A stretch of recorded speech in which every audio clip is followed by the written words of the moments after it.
All right. I'll start. Okay. All right. I'm Ryan Brown, and this is the Unvarnished podcast. And today I'm at the studio of McCall Johnson, Hello. who has been a friend of mine for a long time. And we met, I believe, at CrossFit. Yes, we right? did. Which you still look like you do, and I look like I only peer in through the window. So yeah, I think initially maybe I just asked you to model. We were doing live sessions all the time, portraits Yeah, I have like and whatnot. really curly hair, and it Yeah. was curly that day. And you're like, hey. You should come model for a portrait. Yeah, and then I was like, when I was on my way there to see it, I remembered Brian Johnson telling me about this atelier in Springville where they learn like the old masters did, and I needed to come down there, and he was there that night. Yeah, he was. I can't remember how he found me or the school. Yeah. But I didn't. Yeah, I had no idea you guys knew each other, but you guys grew up together. Yeah. And he was already a student of mine. And did you end up modeling for a No. portrait? Okay. No. But then No, I think I was like, I would like to you want to paint, right? but I don't want to be the model. No. Yeah. Yeah. Yeah, I understand that. That was a long time ago. Yeah, it's like right after I had my daughter. So it's Wow. like 8 years ago. Okay. Yeah. And then I think we saw each other peripherally at CrossFit. Every now and again, you usually go in the morning. Yeah, right? and then I heard about your plein air class workshop. Yeah. Yeah. And Okay. I was like, I'm in. Yeah. Yeah. And then, we just kind of grew to be friends. Yeah. And I remember years ago, Brian and I were talking about doing something in Hawaii. He has a grandmother in Hawaii, and is similar to what we're now doing in Zion. Yeah. Just kind of like inviting a bunch of people and creating a little painting retreat. It fell through, but I think it was the beginning of what maybe started me thinking about creating more experiential workshop type Yeah. events. Well, and honestly, when I went to the plein air workshop, I was like, you are such a good instructor. Thanks. Like seriously, I felt like I learned like 10 years of knowledge in like a week. And just how you explain things and how you could really easily point out what the problem was just like super helpful. And I remember thinking, I'm like, I want Ryan to paint down in Zion. I want Yeah. to see how he paints that. And The rocks and the everything. Yeah, I said this for a long time. I'd never been to Zion. Yeah. I grew up in Utah, and I've still never been to Bryce. Yeah.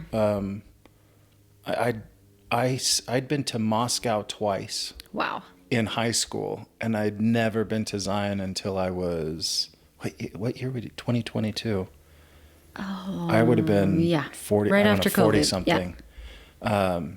Yeah, and so I didn't get to my backyard grandeur until well into my 40s. And that seems pretty normal. Is for it? most people? Yeah, like they live in Utah, they don't ski. Yeah. You know, you live in California, you don't go Don't and surf. see like, you don't. It's like, I Yeah. don't know. The Yeah. people that are new, they're like, this is awesome. Right. And you just get like used to it and the Yeah. places we live. The access become- makes it Yeah. yeah, But if they're like, oh, uninteresting. now that the Grand Canyon kind of burned down, everyone's like, oh, why didn't I go? You know? Yeah, so still can. It was we probably started talking, we had to have started talking about this maybe in 2021. So Yeah. we had enough time to like plan it. Mm-hmm. But for those that you don't know, I do an event in Zion every 2 years, and McCall's the catalyst for that. She came to me kind of with the idea and the opportunity, Yeah. and then we kind of went from there. I just wanted to learn from Ryan how he painted down there.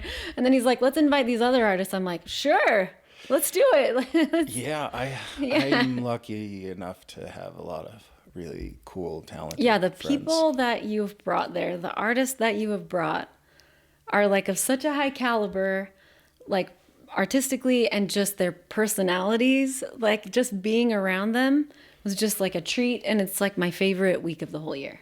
The whole 2 years. Yeah, it's I say this all the time, but I think we're very lucky to be in this profession because the better you get, typically speaking, the longer you're in it, the better you get, the more established you are. Yeah. The more humble you get.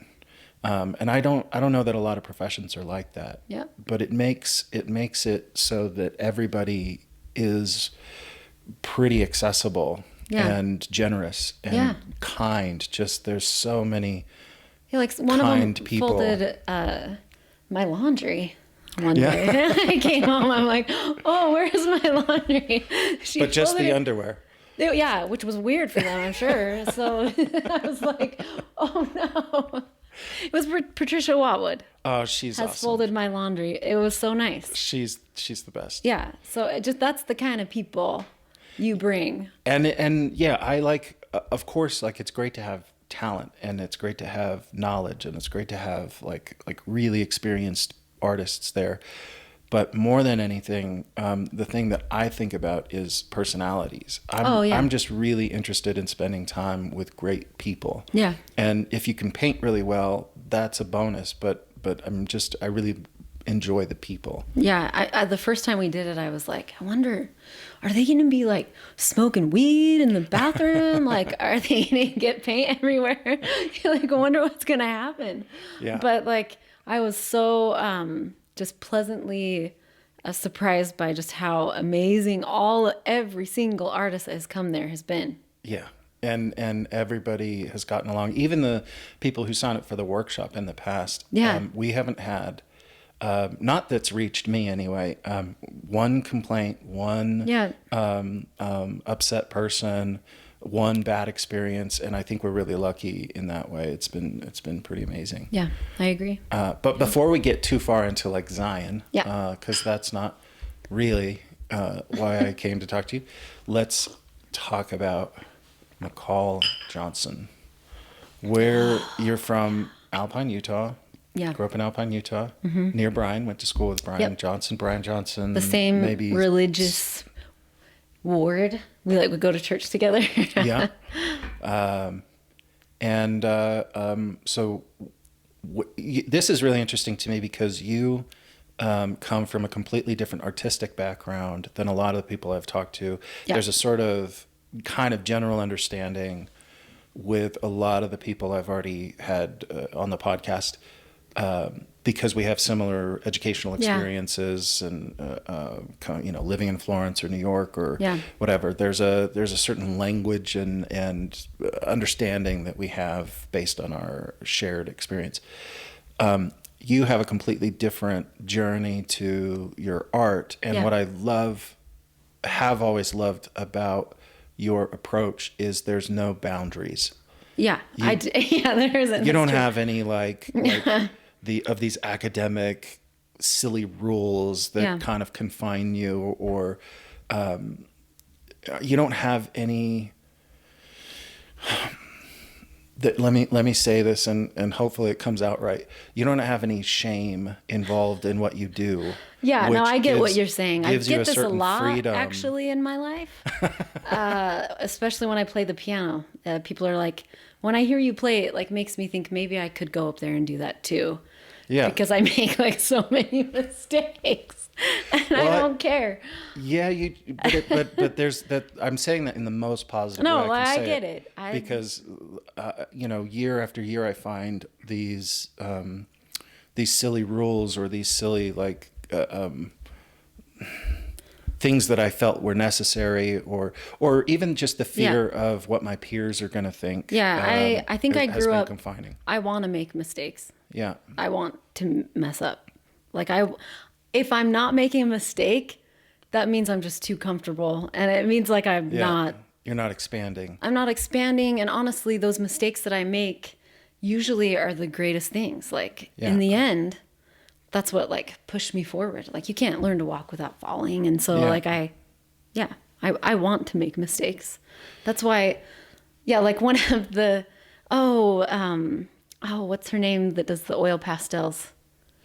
Kim Lordier. Yeah. Such a cool, fun lady. Yeah. But I brought the wrong kind of I brought chalk pastels or something, Yeah. but I'm like, oh, well, like, Yeah. I'm going to do it with you. And so I did it, and I kind of like followed her demo. And then in the end, she gave me her demo, and I was like so happy, but she just was happy that I tried. Yeah. And I just like trying. Like Yeah. I love it. I met her at, there was 10 artists invited to the Forbes Ranch in Colorado in 2006. And that's where I met her, and she was doing these pastels, and we both went out off the back deck, and we were painting this. It was kind of a stormy evening, and I just wanted to try it so bad. Yeah. So I was setting my painting gear up, and she right next to her. I think we were the only two people working at the time. Yeah. I mean, everybody else was eating or having drinks or whatever. And I was just like, hey, would you want to switch easels and like let me try that? And she's like, yeah, let's do it. Oh, that's awesome. And I did like my first little pastel using her equipment, and God, it was so fun. It was so fun. Yeah, she was so nice about it, and I've always loved her. Well, and I think it can be fun if you're okay making mistakes, right? Yeah. Like, it's not fun if you're not okay with that.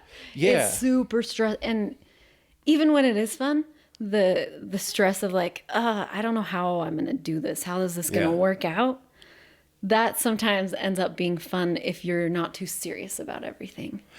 And so, my growing up, I was thinking about this because I'm like, you kind of grew up in Utah. You kind of understand that, like, maybe the only art I saw was Thomas Kincaid, you know, in someone's house. And Yeah, I was Greg like, Olson or... yeah, and it was like super overpowering, colorful, and just, I didn't know any artists, not one. I didn't know my friend's mom, my friend Andrew Young, his mom was an artist. I knew that. But I didn't I never thought it could be a career but I was always making things.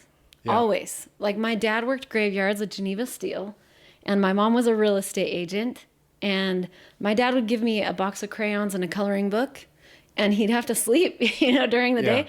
And I was in the zone with those crayons. Like, Yeah. I remember drawing wallpaper on my playhouse. Yeah. I was like so proud of it with my crayons, and my mom made me clean it off with this stuff that probably was so, like, I remember the fumes. It was outside, but I still remember being like, I feel weird Yeah. with this cleaner, Right. But like, I still, my parents, even though she made me clean that off, they've always been like super supportive of me. And I was the only girl in our family. And so I feel like I kind of just had like, I couldn't do anything wrong, including what I chose to do. I remember the first time somebody called me like an artist was like when I was 18 years old. Yeah. And it was my friend Andrew, whose mom is an artist. And he introduced me as, this is my friend McCall, who's an artist. And I was like, whoa, I don't know about that. Even though, I took AP art, I was like, I was the assistant in my teacher's class. I was always making things, always. Yeah. And my own things, just for no reason at all. And when he called me that, I was like, I guess, yeah. Yeah. I guess I'm an artist. And then when I was in college, I'm like, I'm going to get a degree I'm going to be a science teacher. Because I like to teach, and all of my electives were art. That was just like my fun class. Yeah. Those were the classes I took to relax. Right. I could work on those like at all hours of the night. But I still remember the first week at BYU. It was because like I'd gone on a mission, so I got into BYU. I could have never gotten into BYU if I wasn't like older and had served a mission. So anyway, I already had my associate's degree. I'm going in there for a science education, and I was sitting in the class, and like somebody made a joke, and everybody was laughing. And that was the point where I knew, like, I shouldn't be here. I don't understand you people.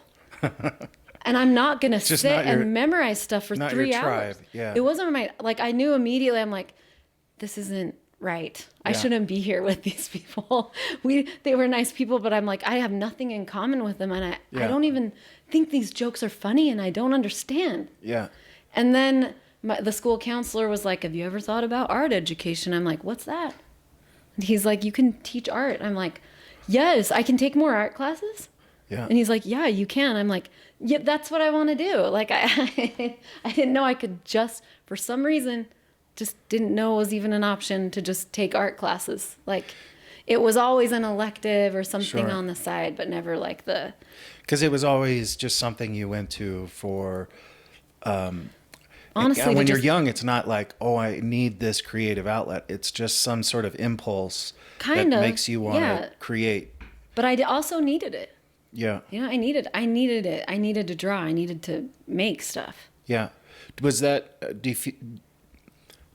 were you a daydreamer? Oh, yeah. Were you able to just like lose yourself? Oh, like I've never had an absence of ideas. Like there's a lot going on in there. Right. And I remember one time I was sitting in my apartment before I started going into art education, and I was making like a wire bird to put on my brother's grave, and because I just like to make stuff and leave it there. And my roommate was like, "What are you doing?" And I'm like, "I'm just making this bird out of wire." And she was like, "What is it for?" And I'm like, "It's not really for anything." And she's like, "Well, why are you doing it?" And I was like, "I don't know. Do I need a reason?" Like that's the first time, maybe not the first time, but that's one thing I remember. One time I remember that I was like, "Do I need a reason to make stuff, or can't I just do it for no reason?" But my roommate was way confused about it. She's like, "I don't understand this. Like, why would you spend time making something without a purpose?" Right.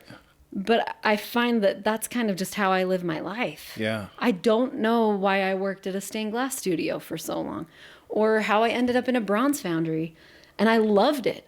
Yeah. Like, I thrived in those environments. I would have done it for free. Mm-hmm. And I basically did. I mean, it was like, you don't get paid very much, you know? Yeah. So I think that it's just part of who I am, is just to make things and to learn things. And I'm totally in my element when I'm around other people doing the same thing. You're also incredibly joyful as a person. I feel like everyone that is around you has the same experience, which is she's like, you can't help but be happy when you're around McCall, and you just constantly positive and upbeat and energized, and I feel like just that mentality, that whoever you are as a person, that depth of joy and emotion and excitement drives you, and it gives you a sort of freedom. But then there's just there's no boundaries for you, which I feel like I don't even understand. And I think one of the things that I think about a lot is, you know, where did my anxiety with art come from, and where did my need to fit into a certain box come from? Yeah. And I think part of that is,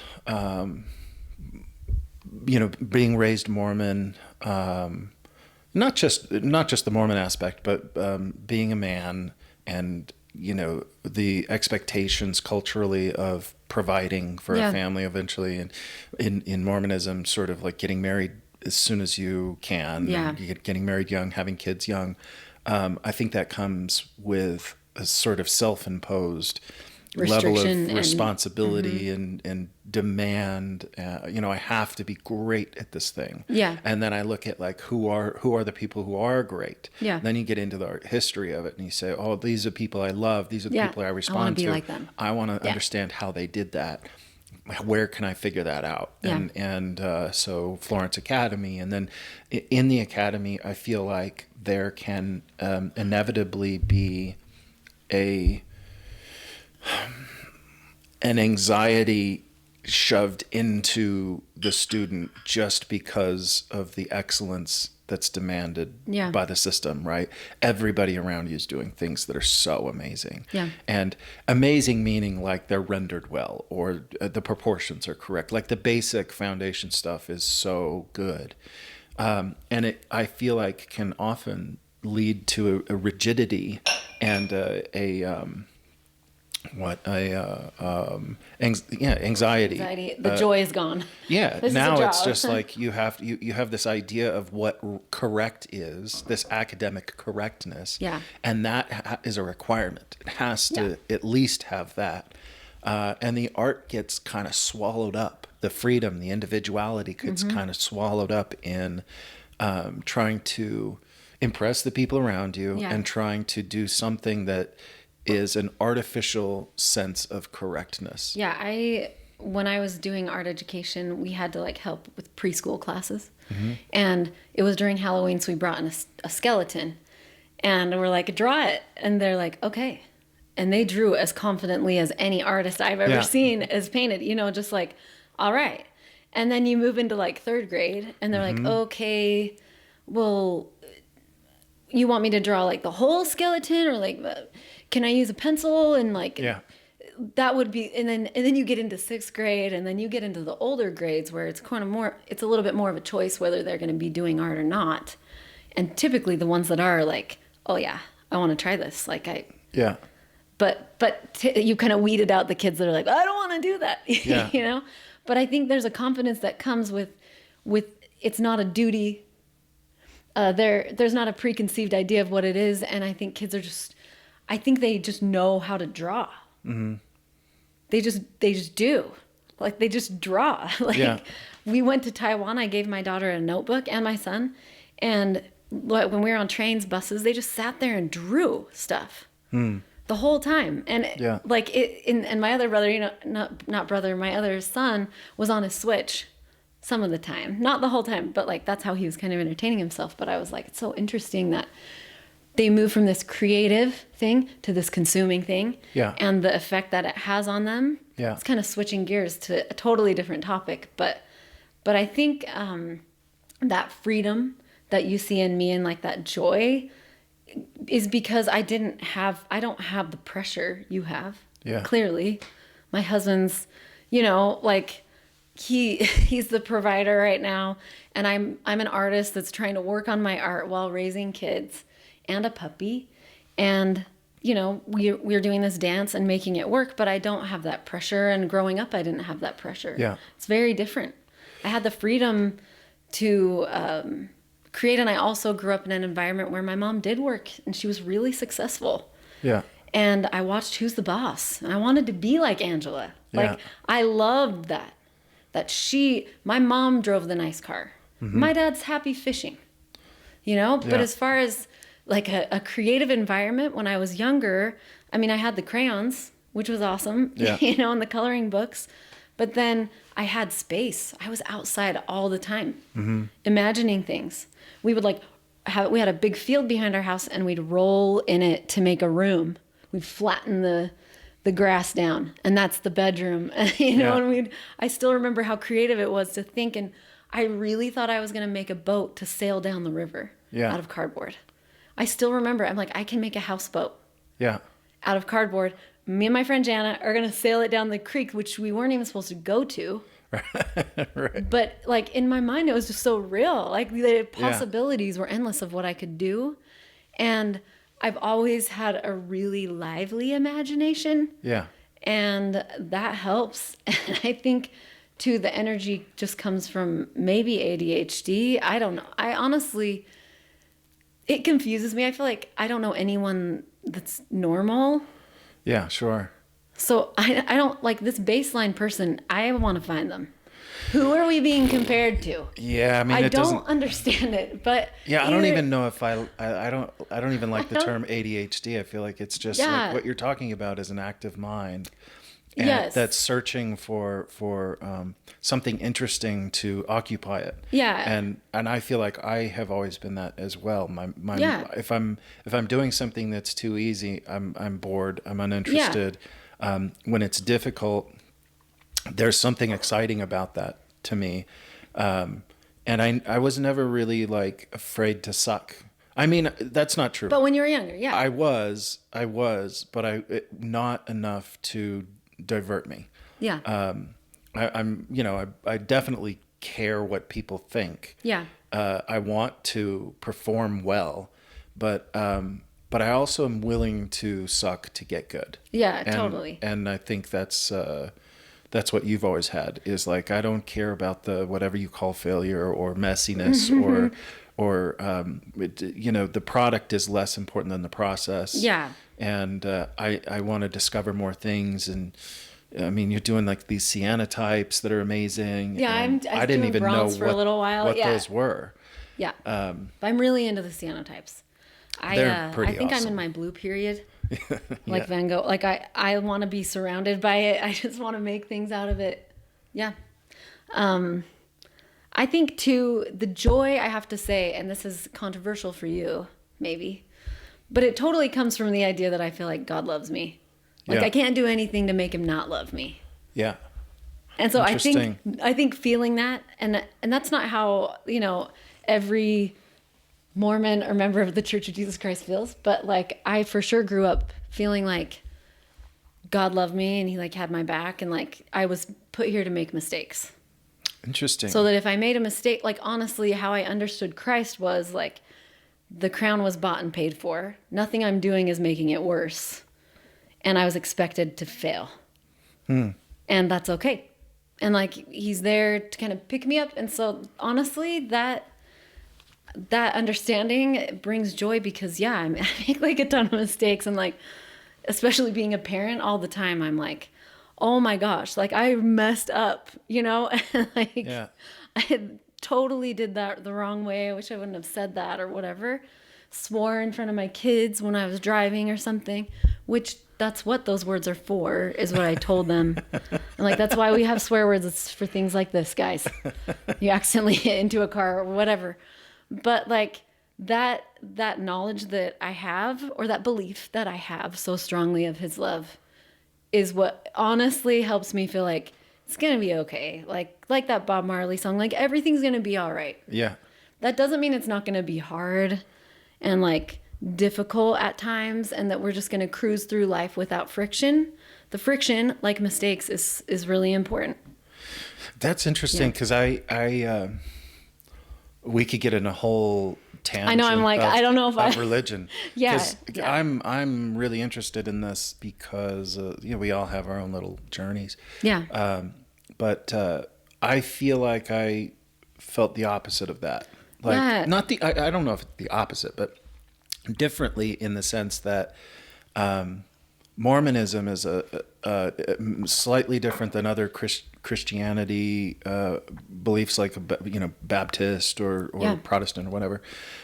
Some have the belief that once you're saved, like that's it. You just accept Christ in your life, and that's it. Mormonism is more a pay to play concept of you have to do your duty, and you have to like be obedient, and you have to and so I feel like I can't say it was the way I was raised. It's just the way I felt. It wasn't something that was like fed to me, this narrative, but my feeling was always that I was not good. I wasn't enough. I was always trying to correct. I had shame and guilt, and my feeling with this concept of God was one of total lack of acceptance, judgment and demands that were impossible, and that sort of like all loving idea was never part of how you felt. I never felt that. And so the judgment of God was upon you. So anything like fear, anything that I was doing that like wasn't working out, especially early in my career, and this is I'll go ahead and say this, even though like this is an art podcast. If you're not into a religious discussion, go ahead and turn it off. Yes. but I remember early on when I was really struggling, starting out, and we had kids so early, and debt, and it was cost so much money to go to Florence, and just the weight of the debt and trying to dig out of that as an artist. I would just pray with desperation, like, let somebody buy my, I'm having a one-man show. I'm doing everything right. I got the education. I'm going to church. I'm raising my kids right. I'm Yeah. like, I'm painting, my ass off. I'm trying to do everything I can. I got in the right gallery. I'm having the right show. I'm making the right paintings. Just please, like, let me make some money here. Yeah. Let somebody care enough to buy this stuff. And then, Like bargaining. Begging. Yeah. Like trying to, and then when things don't work out, I was always like, well, it's my fault. Or I'm bad. Yeah, and in that's Mormonism, why. there's always an answer for it. Like, well, you're being blessed with the challenge, or it's not Yeah. time yet, or like whatever. And it got so exhausting and Yeah. so depressing and so stressful Yeah. that I just stopped praying altogether. Yeah. And that was such a weight lifted off me. When I decided that chaos reigned and that sometimes good things happen and sometimes they don't, and nothing really governs it, and you just do your best. That was the most like freedom mentally I've ever felt. When I let go of the concept of God. Yeah. When I let go of the concept of a governing body Yeah. that cared about all the little things Working in our parts. life, it was the most weight lifted off of me Yeah, that well, I've ever experienced. I think too, yeah, if God's somebody there that's there to help us when we're doing the right thing and not there when we're like not doing the right thing or there to even make it worse for Yeah. us, then yeah, that's not a God I want to have. Yeah. Yeah, it's interesting because I think I more see God as someone allowing us to learn things. yeah. Like Yeah. he trusts me enough that like I'm gonna make that mistake. Yeah. But I wouldn't like that either. I wouldn't be praying for help to someone I thought was gonna hurt me or harm me if I did the wrong thing or I not never bless quite me. felt like I was deliberately being, things were deliberately being withheld. Yeah. I felt more an indifference and or a guilt that maybe I'm just not doing enough I'm not doing my part for him. Yeah. And so I'm not worthy of this Right. whatever blessing or whatever. So what we're really talking about is a difference in perspective, a difference Yeah. in like understanding of Yeah. what it is that our belief system Yeah, was. and I like learning about other Christian religions too. I think one of the big differences is like the God I believe in like weeps over his children, and like he's a person. He's not just like a massive power Yeah. somewhere, but like he understands me as a true father would understand their kid, and that makes a difference. So anyway, Yeah. But yeah, I think everybody does have their own journey, and So there's a sort of, I mean, it sounds like that kind of bolsters your sense of freedom and your sense of Yeah. adventure and your sense of confidence. and my parents too. I feel the same way. Like they would love me no matter what. Like if I made it, they might be disappointed for sure, but like, Yeah. and yeah, I think that was kind of cultivated, and that helps. Yeah. I do think we're just born also with just this Yeah. personality that we You have. know that distinctly when you have your own kid. Oh, and they yeah. come out and they just have a Oh, personality. 100%. Yeah, like my first son is so magnetic. And he was magnetic when he was a baby. Yeah. Like neighbor kids would come to play with him. He couldn't even talk. Yeah. And at the store, everyone just like, oh my gosh, they just kept looking at him and smiling, and he would smile back. And I'm like, you are like this magnet. Don't be a magnet to girls right now, which is what's happening. He's so cute and so nice. But yeah, it was there from Yeah. the moment he first opened his eyes and looked around. It was like, whoa, Yeah. Drew, like you have this amazing magnetic personality. Yeah. Yeah. Yeah. It's such an interesting thing to watch Yeah. when you're a parent. Well, and I think too, like trying to cultivate, like, cause I studied art education when I found out I could. And I probably would have just done fine art maybe, but I don't know if I'd have been brave enough to do that. But I loved teaching those kids, those high school kids. Interesting. Like honestly, like I learned so much from them, especially my I did an advanced art class, like AP, and it was a charter school, so I kind of got to choose my curriculum.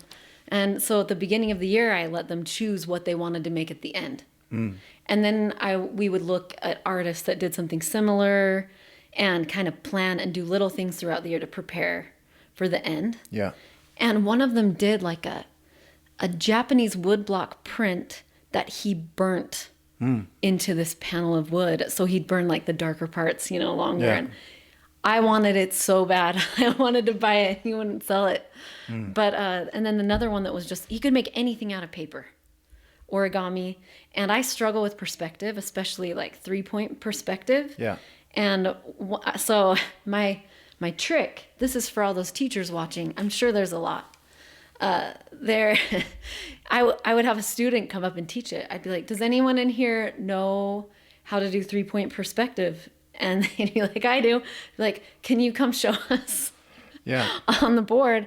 And then he did, and it actually clicked for me too. Yeah. So I'm like sitting there watching him like, this is amazing. Like, I get it now. Like, it's the vertical line, whatever. Yeah. But I loved teaching so much. And then when I had my first baby, that Drew, that magnetic personality, like when I saw him, I swear I decided right then, like, I don't know if I can leave you, like ever. It's going to be difficult when he's like, leaves the house. But like, I just decided then, like, I got to have a plan for this because I don't want to leave you. Yeah. I don't want to be like Angela, actually. Yeah. Like, even though my whole life I kind of did, at that point, I was like, I don't know if I... You don't want to be the mom boss. No, I don't want to be the mom boss. Like, I want to be here with you. And then I realized how much he was sleeping. And I'm like, I got to do something. Like, this is driving me nuts. I'd like go paint in the field behind the house, but I wasn't getting any better. Yeah. Just like do random things. And then finally my friend Amy was like, hey, I have a YouTube channel. Do you want to make some art videos for it? And this was in like 2012, 2013.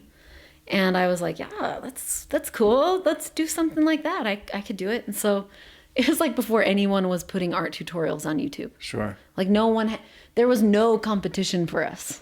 Yeah. And so we'd upload like a video a week, and people, we had 25 views. We were really excited about that. Yeah. And I'm like, who's even watching these? The camera's hanging from my ceiling, like moving the whole time. Like, you'll get seasick watching them. And they've got like 6 million views today. It's like the weirdest thing to me. And I was telling you earlier about like your digital shadow. I'm like, no, I'm gonna dress nicer for this because I want like a little more control over who I am out there in this cyber sphere. Because I just didn't realize, I never would have thought even 200 people would watch that video. Yeah. And I'm like wearing pajamas and no makeup and like whatever, like it was what it was, but people did learn from it. Sure. And on Sunday, I work with a group of young women in my church, and one of them was like, hey, my teacher played one of your videos in our class, in my art class. And I'm like, what? Like Mr. Otter Studio? And she's like, yeah, I heard your voice. And I'm like, I think that's McCall. Yeah. I'm like, yeah, I am Mr. Otter. I don't know how that happened, but yeah. Anyway, that's how I got into YouTube. And really, then it became a way for me to just keep track of my lessons. Mm-hmm. And the weirdest phenomenon is I find myself watching those videos again when I forget how to do something. Like I was making a book. I made a book up there that I had in the Springville show, and I couldn't remember how to do bookbinding. Like, I couldn't remember how to put the cover on. So I watched myself teaching it. So I honestly feel like maybe I'm actually making these videos for myself. Yeah. Because I forget stuff, and I teach art camps, and I can't remember how to do a bubble print. Like, how did I figure that out or whatever? And so now I have like these videos on there and this digital shadow of myself as an otter, a male otter, which I don't understand. I'm like, I need a rebrand or something, which I might. But like, I haven't been working on it a lot lately because I just have a lot of other things I want to do. But I am grateful that I did it with that time. Yeah. You got like 300,000 followers on. Yeah, like 350,000 subs. And honestly, if you want to be cool, just show kids a YouTube play button. They think Yeah. I'm like, the neighbor kids will come over like, can we see your play button? And I'm like, yeah, you guys, look, I'm cool. I'm on YouTube. Yeah. And it's like the best party trick ever Yeah. for kids and teens. Now, I don't think it's as hard to get those. I don't know. I think I kind of was in What's a play button? it's what you get when you get 100,000 subscribers and then 1,000,000 Oh. subscribers. Nice. So they send you it in a frame. It actually felt really good. Like, I don't know. I don't is nice. usually care about like rewards, but I was like happy that I got that. Yeah. I don't know. It's nothing I planned on. Yeah. Yeah, and I don't know where it's going to go from here. But Well, I think the new world, and I've talked about this a lot with a lot of artists Yeah. and gallery owners and curators and a lot of people. Yeah. But I feel like the world we're in now, the majority, 99% of people that'll ever see what we do is going to be digitally. oh yeah. And it's difficult bad. for us. I think we all kind of lament. We're making these art objects that they really are like there's a tangibility to Oh them. my There's gosh. depth to an original piece Oh. that you can't see digitally. No way. Yeah. And I think that when you spend so much time on something in the studio, the hope is that people are going to see all the richness and sophistication and effort that goes into it, and appreciate it beyond the image. But the reality is that most people are really just going to see the image. On a screen. And yeah. and so embracing that it has been difficult for the more traditional people. Yeah. But understanding the time you live in is also Really really important. important. Yeah. And I feel like, and I've talked to a lot of people more recently about this, it feels like there's less and less opportunities for representational artists. If the big markets are either they're Western is the biggest market, or yeah, I worked at a bronze foundry. I saw that. Yeah. Or you have to go into the contemporary world, which requires some level of obscurity and abstraction, or you're going to, fantasy is a big market. Yeah, I do think though, I've heard you talk about this. Like, the more people are educated about art, maybe the more they'll start to appreciate Yeah, that. But I think there's a place for all of it. I do too, but Yeah. I think the thing that will keep it alive, because it feels like it's education. slipping into the realm of or the appreciation for representational art Yeah. feels like it's slipping into the realm of appreciation for vinyl records. Okay, And- and- interesting. And so Yeah. there's always going to be a record store in major cities. Yeah. But the number of people interested in it, the number of people that can hear the difference, the number Yeah. of people who care about the difference Yeah. is diminishing. And so I feel like unless we pay attention to the world we live in and understand that these are the platforms that people consume everything, if you can't get your work on a phone in front of people, they're probably never going to see it. They're not going to be aware of it. And so what are the platforms? And I keep talking about like learning from the lesson of the cooking shows. You have all kinds of personalities, from Guy Fieri to Anthony Bourdain. Oh, the Great British Baking Show? Yeah. No, whatever. Oh my gosh. There's he's so many funny. different No Felding, yeah. types of cooking shows, but everyone in the culinary arts has benefited from the popularity gained from cooking shows. And I don't know why we can't take note of that and just put a camera on the artists. magic of the art being made, because without that, if you cannot get on the popular platforms, then you will be relegated to peripheral interest. And Yeah. I feel like that's kind of the way it's going. Yeah, I know that when we do these workshops and people see us, they want to know what we're doing. They're really interested in Yeah. it, right? Even my mom, she's not a painter. She's artistic, but she loves seeing. That's Yeah. why she's like, yes, use the houses, Right. Use the houses, let the artists come. Yeah. When she sees them out in the field painting, Yeah. that's it. I think that there's this curiosity about it, and this, I think when you see, that's why I love plein air, because you're out there, you're not in your studio, you're like out there messing up, like getting bugs stuck in the paint or whatever, but you're showing people that we're doing this because of the joy of it. And it's so much different to see a landscape, paint it in plein air, than look at a picture of the land. I mean, there's such an emotion some artists can capture, like the ones that you've brought down there. And going back to the digital image that people are seeing on their phones, the first artwork I remember seeing was Monet's Water Lilies at the Getty. That's the first. The first one you saw in person. In person. Yeah. Ever. And there were things I saw before that, but that's the one where I was like, okay. This is different. Okay, like, what is it? No, it wasn't water lilies. It was the haystacks. And my mom and I both stopped, and we were just like, growing up in Utah, it was one that had snow on it. And I remember being little and walking around at dusk and dawn in the snow and seeing the shadows and all those colors that are happening. And I loved it. And looking at those haystacks, it was just like, I felt like Ferris Bueller's Day Off, you know, where it's just like, whoa, what is this? Yeah. I want to see more of this. Like, I want to understand this. And then fast forward to a few years ago, I got to go to Monet's garden and like see his studio and his pink house with the green shutters and his garden, which was my favorite part of the whole thing. Yeah. Like, that's my screensaver on my computer, like his garden. Oh, and all of those colors. And just, if we really live in a world where the only thing we see is on our phone, that's a huge tragedy. Yeah, of course. And I think museums are doing things to bring people in more. But I think that if you can attack the phone, if you can show people on the phone, it piques their interest to then go to Giverny.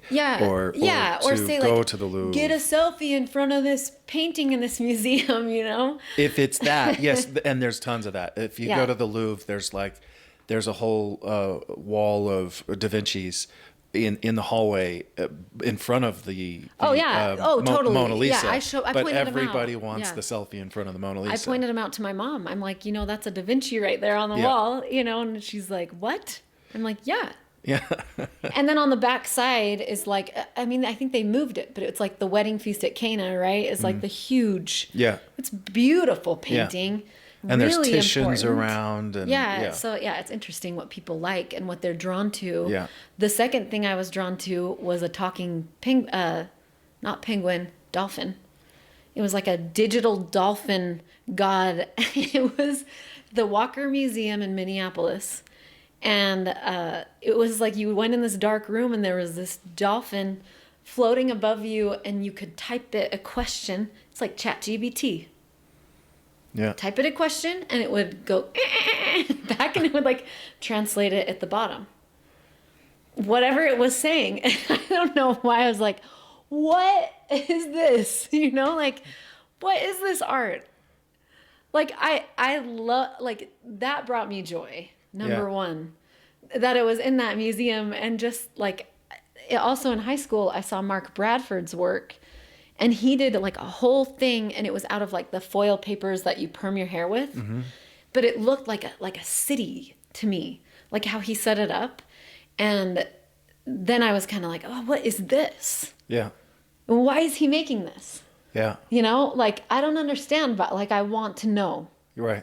And the same thing with Damien Hirst. Like, I was like, what is he doing? And then there's a graffiti artist named Blue, and I would show my students that also he would like make animated graffiti. Like, and as it's walking, it's erasing like the graffiti that's in front of it, you know? But it was like, it just blew my mind, all the places we can go. Yeah, that's interesting, because I never responded to stuff like that. Yeah, it doesn't bring you joy. It doesn't amaze you, right? But it amazes me. I think there's a difference between looking at something and saying, that's interesting, or, you know, I wouldn't have thought of that, and seeing something technically incredible. Yeah, right? like the execution. Yeah, and I was always interested in the obvious human achievement aspect of a lot of art. Yeah, like a person made that. How incredible. And I've seen a lot of like what you would call contemporary art Yeah. that has amazed me. Yeah. But I remember doing there when I was a freshman in college. Of course, I was in the illustration department. I wanted to do representational stuff. Yeah. That was my natural inclination. Yeah. But we had a freshman level class that was supposed to be like structural drawing or something like that. And our teacher gave us an assignment to go home. We had to buy these really expensive markers, which was ridiculous, and go home and make 50 lines and 50 shapes. That was the instruction. We're like, and none of us knew what. And was someone like going me on. would be like, yes, Yes. yes, And, yes, I and will. so most of us went home and we're buying like hundreds of sheets of Copic paper markers, yeah. because after the 50 we had to choose whatever, and then we had to go do 50 more of each, and then it went for an entire semester. Wow. And one of the assignments was design a shape and then make 50 versions of that shape in different ways. And everybody's like, one, what are we supposed to be learning here? Yeah. Two, what's the aim? And three, how could you possibly grade us on this? You know? Yeah. So anyways, I went home and I drew this little silhouette of a guy like leaning over, sort of like the thinker, Yeah. sort of like that. And then I got these little papers, and one of them I did the outline, and then I filled it with like glue so that it would dry sort of transparent, but it'd be raised, right? Yeah. And then another one I put glue down and then put a bunch of colored pencil shavings on it, and so that filled in the silhouette. And another one I See, this like just makes me want to start making this right now. burned the silhouette with a lighter. Yeah. I drew the silhouette with burn marks. And another one, like I did all this stuff that I thought was like super creative, way outside the box for my normal thinking. And then, you get there and the critiques are so like not focused. There's no way you can critique it. Yeah, I love these And art then I got critiques this in like classrooms. terrible grade, and I'm like, okay, this is if there's not a standard, if there's not a justifiable standard, Yeah. I can't do that. I'm Yeah. not interested in it. And it just, there was something kind of exciting to do these weird things that were just kind of out of nowhere. Yeah. But when it came down to judging it, there was no standard, and I can't live like that. So this reminds me of what the comment you made about the basketball players, right? Like, in order to play in the NBA, you got to be super good. Yeah. And that's easy to judge because Yeah. how many free throws, assists, Yeah. whatever, Right. like, are you making? But like, not everybody can be in the NBA. Yeah. Like, it just isn't possible. They're not good enough. They haven't put in the time. And to you, like, the NBA is like the ability to render things beautifully and more realistically. Yes. I don't want to put words into your mouth. So is It's that kind playing of like, it's playing the game by the rules of the game. yeah, and It's that- a certain medium. yeah, like, you don't want these outliers like Andy Warhol just tracing stuff and putting it up on the wall at the Not necessarily. museum. It's more that I don't want. The way I think about it is, if I were in the NBA, Yes. which You are in the NBA. I'm definitely not. You're in the NBA. And LeBron James was Yeah, playing I've seen him play, yeah. church basketball, and LeBron James was making nothing and working at a factory, but people loved how I dribbled off my foot, the style with which I dribbled off my foot, and how like far away from the person the ball went from whom I'm supposed to be passing to, the style with which I missed a shot, the fact that I could go an entire game with 0% shooting average, and how elegant that is. That's what contemporary art looks like to me. you. You're like, they're missing It's it. like okay, you can't praise nonsense. Yeah. Right? There Well, and I has think to my be some joy- standards. My hedonistic personality is And I'm like, I like it. I like Yeah. the flies on the canvas, because why would you do it? I want to understand like this workshop of people making your artwork, and like, Oh, it makes me so mad. I'm getting mad as you're talking. and to me, I'm just like so excited by it. But I've been the workshop person. Yeah. You know, I worked in a bronze foundry. I worked in a stained glass studio. I was helping make other people's work, which Yeah. I liked. Yeah. You know, I like doing it. I like being a part of their process too. Right. But as far as contemporary art, like I remember one of my students in high school was like, I could do that. That's a comment you get a lot about some contemporary art. Like, Sure. I could do that. And I'm Yeah. like, you didn't. Yeah. He did. I don't know. Yeah. You know, like, and I think sometimes, like, to me, there's art that is like it's challenging me.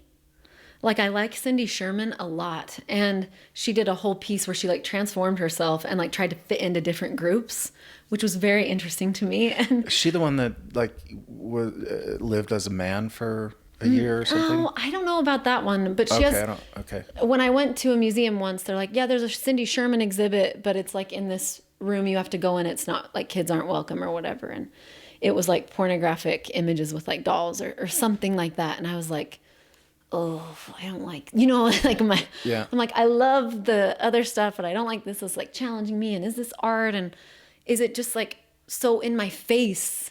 Yeah. Explicit. It doesn't even give me a chance to think about what I think about Right. it. Like it's just there, like, you know, I don't like that, but I also kind of like that I don't like it. Yeah. Like I want to understand why I don't like it. You know, like why, I don't even know. Like you can look at these screen prints done, Andy Warhol's that are so famous, you know, Right. and from a photo, and it's like, that it does not take as much technical skill as a lot of other painters that are painting and have the skill. But why is it there? Like, why did this get pushed forward? Why is the Mona Lisa famous? Is it because she was stolen, or is it really just this beautiful, like, why are these things in museums and others not? Yeah, I don't know. I get frustrated because I feel like it's just a marketing, money laundering. Yeah, like if thing Jay-Z put your painting on his wall at his house, Yeah, he's gonna push you straight up to the top, right? Right. Yeah. Yeah, I think He has the power to do that. It is a popularity game. I think it's. I don't like it. I live in my own fantasy, and I know it's a fantasy that the art world should be a meritocracy, but that doesn't mean that all the other art that may not be technically great should go away. It just means let's give the attention to the deserving attention, but that's not even real. I know that it's not real. Yeah. Nothing is deserved. You don't deserve to win an award or not win an award. It just kind of happens. It's like that Buddhist thing, right? Like what is good, what is bad. Like we'll see. Yeah. It just is. Yeah. It just is. It just is. It just is. But I do think there's definitely like ways people push their work forward and yeah. But I also think, but I don't have, that goes back to what we first started talking about, which is you have no boundaries. You have the ability, the openness to appreciate anything and find the joy in it, and find you can be interested in it, and find an appreciation for things. And I have certain requirements of things that I'll appreciate. I get surprised all the time. But and there's lots of stuff that I think, lots of like abstract things that I love, and I can't tell you why. Like a Ron Hicks painting, or who else? I love like Glenn Dean's design and color and whatever. And I think it could be too, like we all respond differently to things, right? Based on our experience or whatever, and maybe there's a color or something or a theme even that like draws you in, and one that pushes you out. Like for me, like the more pornographic artwork, I'm like, no, you know, or whatever. And pornographic is kind of like, what does that really mean? But what I'm really saying by that is like nude images engaged in explicit behavior, sure, or whatever, or the idea of it. and yeah, and so what I'm trying to do now is like, what's my problem with this? You know, like the human body is beautiful, and they're choosing to portray it in this way. Like, why do I feel so offended Yeah. by it? You know, and I like trying to figure it out why. But I do think like the painting you did of my brother, how you executed it, how you even got the veins in his hand and like my mom right next to him, that is something not very many people can do. I would say just NBA players. And that is that skill. Like when I want a painting, and maybe like the painting I did of my kids, it's not, I wouldn't say it's realistic, but I know it's them. They can tell it's them. I think it's It incredibly feels realistic. like them. It feels like them, Yeah. but it's not like, I have no idea. I do know when I see a sculpture, I'm like, what is going on? They're missing something in the face, but Yeah. but I haven't studied it. I don't know what, like, Yeah, I have sculptural. sculpted a skull before and like learned a little bit about anatomy because it's interesting to me, right? But it wasn't necessarily so I could make a better painting. Yeah.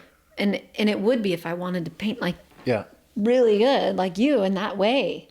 Right. But how you were able to just capture that and really have it look like them, everybody can tell who that is. And it is literally like an altarpiece in my parents' front room that everyone sees that goes to their house. Like that is something really special that only you could do.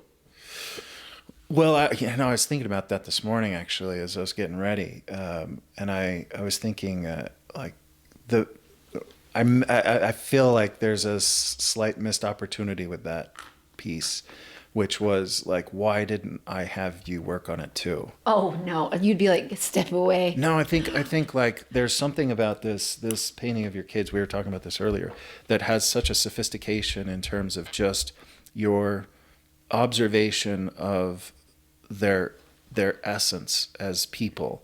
It's very difficult to paint something with complexity and resolution, and also have it be incredibly simple and elegant and poetic. And my favorite 19th century painters did that, and I'm not very good at it. And so I feel like if I would have brought you into that project, Yeah.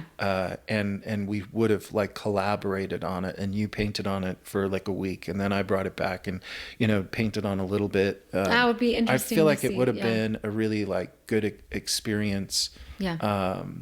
A collaborative experience, based on the subject matter itself, but really also artistically fun to see the decisions you make versus the decisions I make, and how Yeah. how to mesh those together. Yeah. Because you do have a great artistic sense at your core. Your foundation of how you think and observe and interact with the world is incredibly refined and sophisticated. And Thank you. the subject matter, or not subject matter, but the technical aspects, the materials you use are different than mine. The way you're expressing that is different than mine, but it's probably, I would say, more sophisticated and richly purposeful than what I do. Yeah. And that kind of like freedom and I've thought about this a lot because I've had a lot of recent like significant setbacks. Yeah. And I realized like I don't have the joy that I started painting with. I don't have my relationship to making art is so intertwined with the desperate need to monetize it. Yeah. That I'm not making like the most truthful, the most sincere, the most like the deeply, the whatever it is, these concepts of mine that like I really would love to paint, I sort of hold back on because I got to do another sunset because I got to pay a bill. Yep. And so that over the years has accumulated to a sort of unhealthy relationship to what I create. Yeah. And you haven't had that experience of or that relationship with it, and I feel like the development or the artistic development that you've gone through has led to a higher degree of sophistication when it comes to making things with purpose. Yeah, I mean, I do like, I just set up little like games for myself. So I finish things. Like I'll pretend a lot and be like, I'm making this Florence print for, I need to finish this series for my website, which is not done yet. You know, or like I'll say, I have to finish these sun prints before next week because it's going to be cloudy. And so like I set up these fake parameters, Yeah. but the joy that I'm able to experience it within the freedom is for sure because I don't have, luckily I feel very grateful that I don't have to worry about affording rent and like paying for these things. I mean, currently I'm making about $250 on my YouTube channel. Nice. So, Rolling. I'm just making Rolling like deep. a ton of money. There were a few months I was making like almost $2,000. Wow. And I wasn't doing anything. It was like videos I made. Yeah. But now I'm like, oh, they probably need to make some more content, but honestly, just for myself.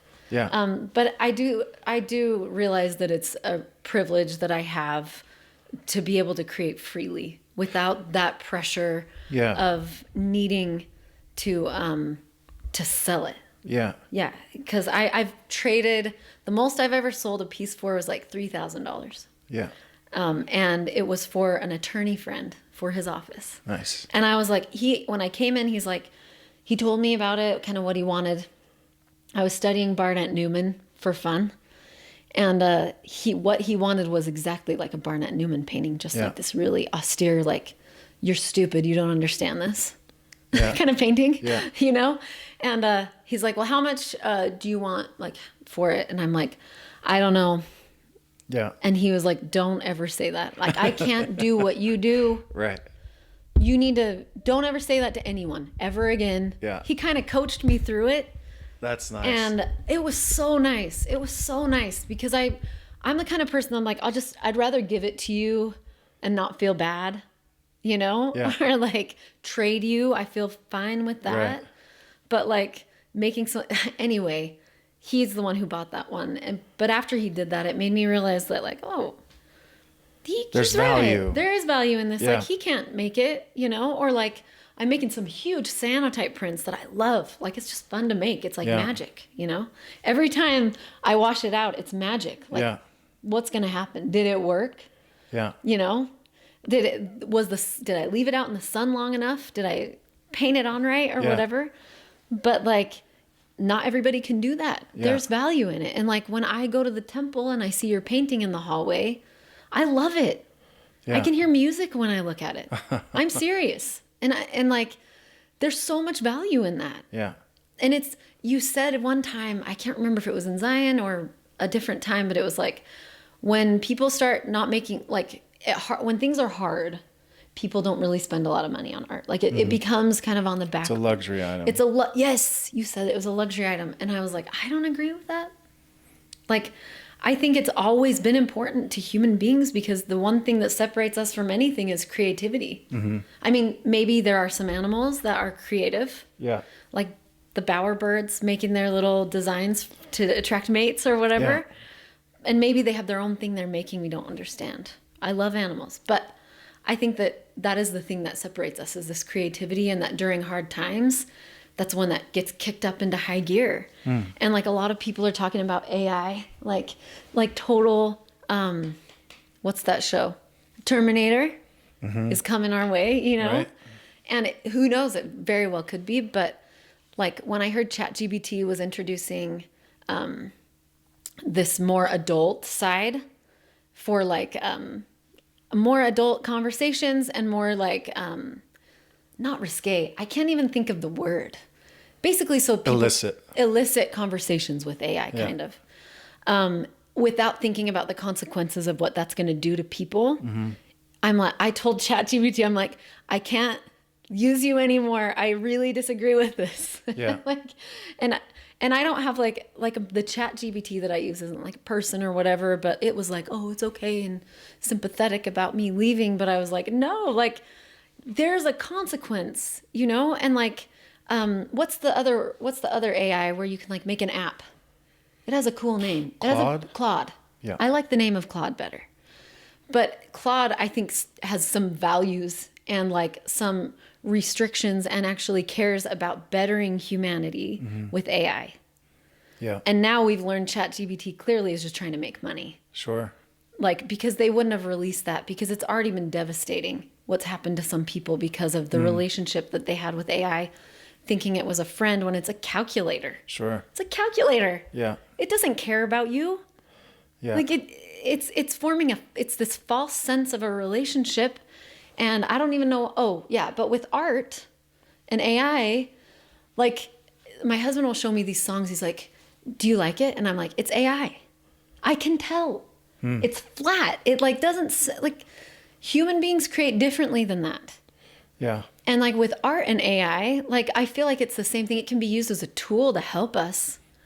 And maybe it can create some really cool things, but like I want a cup that was made by humans. Like Right. like that. Yeah. I'm willing to save my $200 a month I make on YouTube to buy art from these artists painting in Zion because I value what they're making. The handmade object The handmade and the human object, hand. the human hand is Yeah. it's such a beautiful thing. Like Right. when you wear something that's been handmade by someone, like my grandma made a lot of my dresses, my wedding dress. It's so different. If you feel you can feel a connection with it. Yeah. Rather than like going to Target and picking this painting up of Yeah. a flower because it will look good in the space. It's Well, like, well, those owls in my hallway were painted by a woman in a leprosy colony. Yeah. I bought them from her. I met her. That matters to me. Sure. You know, that's not from Target. That was Yeah. bought in India from a woman Yeah. whose children were at the school I was helping at. Yeah. She couldn't be there. And they're at the school because they couldn't go to regular school because their mom had leprosy. Yeah. Yeah. Didn't have at the time, but she had it. And so anyway, I think art can connect us at a deep level. Well, that's the thing, and maybe that's a good segue into Zion because not only do we have an opportunity to, make art, and again, I think the way that your relationship to art, and even if you had to, I feel like even if you had to monetize everything and you were the breadwinner and whatever, I could still and you enjoy had it. the stresses of that, just your personality, you would draw people in the same way you're talking about a magnetism that your son has. I think you have that, and it comes in through your art as well. And I think that I don't think you would have any trouble monetizing what you do just because there is a purity to it that just comes from you. Oh, thanks. And, I don't know. My relationship was always like fear. I have to sell this. And so I feel like I instead of doing maybe a lot of times the truest thing that I could have painted, spent time on, I felt like I had to be responsible for how I was spending my time, and that changed what I painted. Yep. And so I don't think that would have been your issue just based on your personality. Wow. But the beauty also of what you're just talking about with this human connection and the human hand is the impetus for these experiences that we do in Zion and Sundance and whatever, because understanding like the person behind the painting and being able to spend time with them and my gosh, like how could I not buy that painting when I saw them doing it? It means so much more than just going into a gallery and purchasing it. I know where Travis was sitting when he painted that. Yeah. And so when I see it, it's just this feeling of warmth that just washes over me. Like the experience of being in nature. Yeah. Whatever magic that is in these plein air paintings. And when you bring them inside your house, it's like a little dust of it, like comes off on you, and you can kind of feel that experience yourself. But it's the connection as well. Like we can connect with art and the fact, like you don't have to know who made the cup, but it was Florence. Made by hand. And there's craft that went into it and understanding, and there's an appreciation for it that comes with that. But the experiences that we make in Zion and Sundance and hopefully France at some point in the future maybe. I think bringing people together and connecting, when you're talking about AI and people being on their phones and being glued to these digital means. Just and consume more. it ends up being Yeah. very separate. Like my kids are always like, they're not always, but they talk to me about relation. I have 3 adult kids now, and they talk to me about relationships. And what should I say to him? And my response is always, well, say it. Whatever you're going to say. Just say it. Say it to him, and don't text. Don't text it. Yeah. Because texting is like the most basic form of disconnection in relationships. And I feel like I'm watching my kids go through it in a completely different interaction with people around them than I had growing up. Yeah. And it's really disconcerting because it is very separate. It's crazy. It's like social media is like the exact opposite of social media. It's like it's not connecting people. Yeah, it's disconnecting. Yeah, and it's like friendships that should have ended in high school. Right. Well, there's a reason, that natural way of life. We move and we change. Yeah. And there may be circumstances where it's been a great thing and really helpful for people, but I think overall, it's not good. Like we need to actually be where we are. Well, especially now, because when it first came out, it was nice to, it was interesting to see what people were up to, even if you didn't feel like you're going to reach out to them. Was it MySpace? Was that the first? I never got on MySpace. I was really reluctant. I got on Facebook late. Yeah. But when I got on, I was like, oh, this is interesting. It's cool to see like what people are up to. Yeah. I'm never going to like talk to them again still probably, but it's interesting. Yeah. We're like voyeurs now. Like, let's look at your life. Like I remember, it just reminds me of spending time with them earlier. And it was like flipping through the pages of an old photo album, only it was updated. Yeah. It was nice. But now it's not even that. You rarely see even the people you follow. You see what the algorithm wants you to see. And now it's all just money. Has nothing to do with consumers. Yeah. But yeah, I agree. It's very disconnecting. And I think we are fragmented because of it. Like we have a piece here and there and everywhere. And it's like, we actually really just need to be where we are. Yeah. And the nice thing with art is you are where you are for a long period of time. Right. Like we actually look at something. Yeah. And look at it and try to understand it for a while. Yeah. And that's powerful. And I think that helps us maintain a little bit of balance in this crazy world. Yeah. Because we have to be present. I don't know how you could be an artist and not be present. But you're also in that presence, you're considering like what am I sharing here about my experience and about who I am? How is this going to come across and communicate to other people? I'm not just making it for myself and in this present moment. I'm also creating it as a way to connect with other people. With other people, yeah. And how they see it, I want it to be open. I don't want to dictate their experience, but I do want to set the table for their experience. Yeah, there's a musician that I really like, and somebody was asking him about his song, and he was like, I don't want to tell you what it's about. Yeah. I don't want to ruin your experience and what you might take from it. Yeah. And I was like, oh, and David Bowie says the same thing. He's like, most songs are titled after whatever. Like you just make it. Yeah. Jack White talked about the Seven Nation Army. He's like, it's not mine anymore. Like I made it, but it's taken on a life of its own, and now it's everyone else's. Yeah, and I think when I think about your artwork and how just finished it is, and like very executed very well, I think that you care about what you're sending out a lot more than I do. Well, I don't know about that. No, I'm serious, but I think there's something really great about that. The things you send out, you feel good about it. I think we care equally as deeply. Okay. But I think I'm more anal and analytical. You're smarter than me. It's okay. No, I'm probably on the spectrum somehow. My kids will put the dishes away and they'll put the forks and the spoons in, and they'll be like all like one upside down, and I just can't stand it. Yeah. I have to correct that. And we all have those different personalities. You see it in people's art. People that are more analytically driven tend to be a little bit more rigid in what they do, and people that are a little bit more free, or are a little bit looser. And, it's interesting.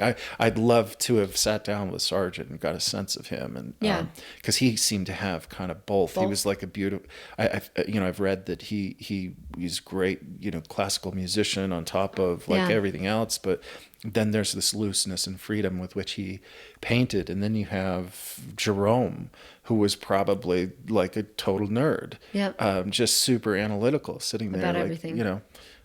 So it's interesting to me, but I don't think it's a matter of caring differently. I think it's just a matter of personality. I do wonder how many artists are also musicians. Mm-hmm.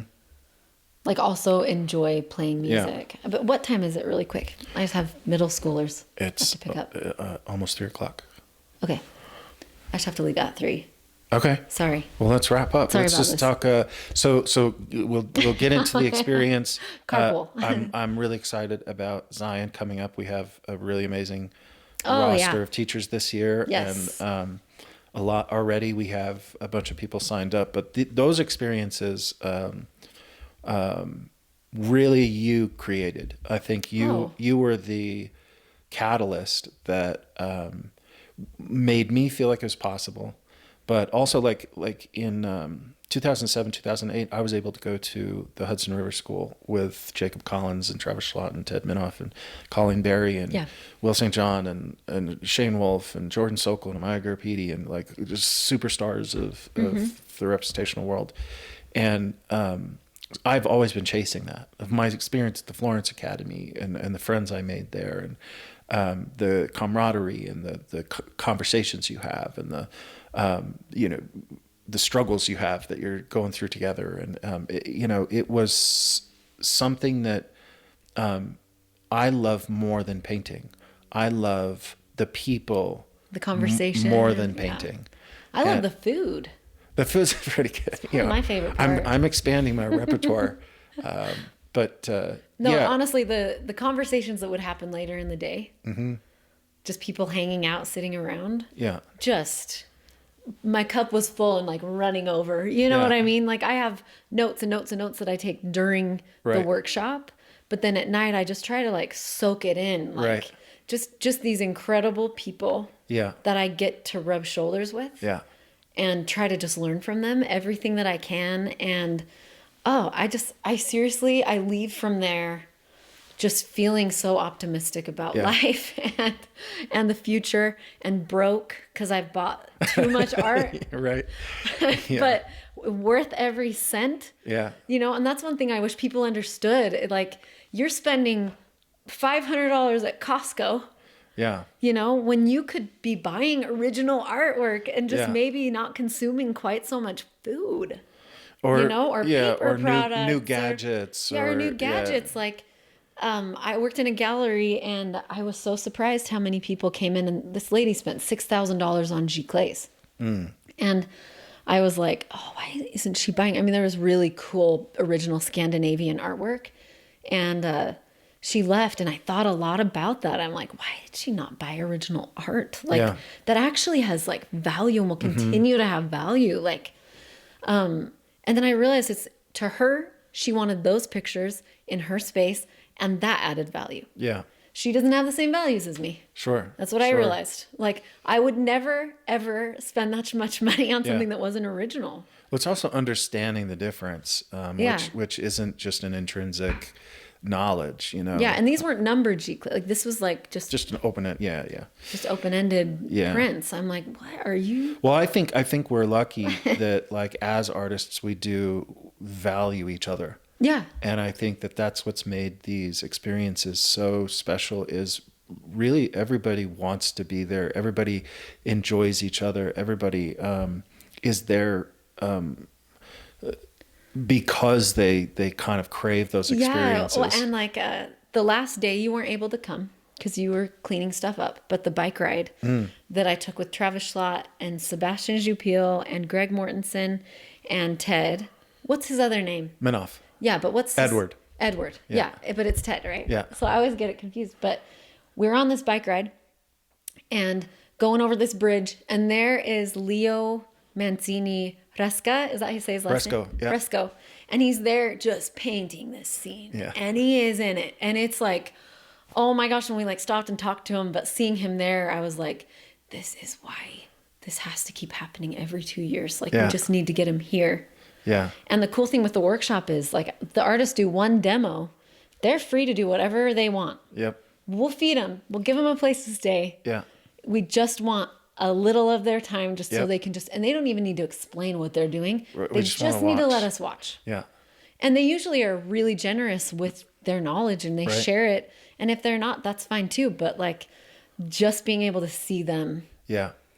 do that is just incredible. In the crazy landscape that Zion. Yeah, it's crazy. And offers. we've had great weather, Yeah. you know, every single time, but you never know. Storm could roll in, Yeah. and those cliffs get waterfalls everywhere. I mean, it's just Yeah. going to be a whole new Yeah. situation. But yeah, I absolutely I love this. The Zion painting workshop is like something I'm extremely proud to be a part of. Yeah. And I feel so cool to be a part of it too. Like, Me when too. I'm just standing there and everyone's painting, I'm like, yes, I'm painting alongside them. Yeah. You know, like, I am in the NBA game and they're throwing a ball to me. You I know. that's what it feels like. I feel the same way. It's just it's the awesome. party I wish I was invited to. Yeah, That- it totally is. Yeah. With the people I love to spend time with. We try to rotate it, but at the end of every experience, I'm like, I know I'm probably going to rotate this for the next one. Yeah. But I just want to bring everyone back. Yeah, like, I'm like, please, Travis and Sebastian and Yeah. Greg, like, just let them all come. All of them. It's hard Yeah. for me to get new artists. We'll 'cause- all just get like yeah. I really sleeping enjoy. bags and just Yes. 40 of us on the floor. Yeah, in there's the- like the covered wagon campsite, and we just like move up there so we Right. can all fit. Yeah. Yeah, well, I'm excited me too. for this year, and I'm very grateful to know you and to be able to work with you on the Zion thing, Yeah. and for the opportunity that is, the special experiences that we've created. And yeah, I'm glad we got to sit down and talk about it, because, again, this is a very different art conversation than I typically have. I know. I on was the watching. podcast. I mean, I've watched Sebastian. I like watched. You know, I'm Yeah. like, we're not in Florence. Yeah. You know, like, my website isn't even really set up, but. But Yeah, it's great for yeah. me, because it's, it's outside of, I feel like you helped me expand my horizons. Oh, well, And so I need to bug you more. I need Yeah. to spend more time. well, I feel like I've definitely benefited a lot from my relationship with you, like, artistically, and just introducing me to these amazing people. And Yeah. yeah, it's really just made my life so much richer Yeah. knowing you. And yeah, you're really funny too. Yeah, Thanks. and I like that. Well, thank you. You're also a great artist, but you're dang funny. Thanks. You're Well, a good thanks. basketball player. I'm not with Travis in the room. He's great. Yeah, but thanks so much. Yeah, thank you. And- Yeah, I'm so glad you came over. And yeah, this is my library, but I definitely make art in basically every room in my house. Yeah. So my dog's asleep in my studio, so we don't want to wake her up. Yeah. But yeah. Well, thanks. Yes. And that's it. Yeah, thanks. All right. Signing out. Namaste.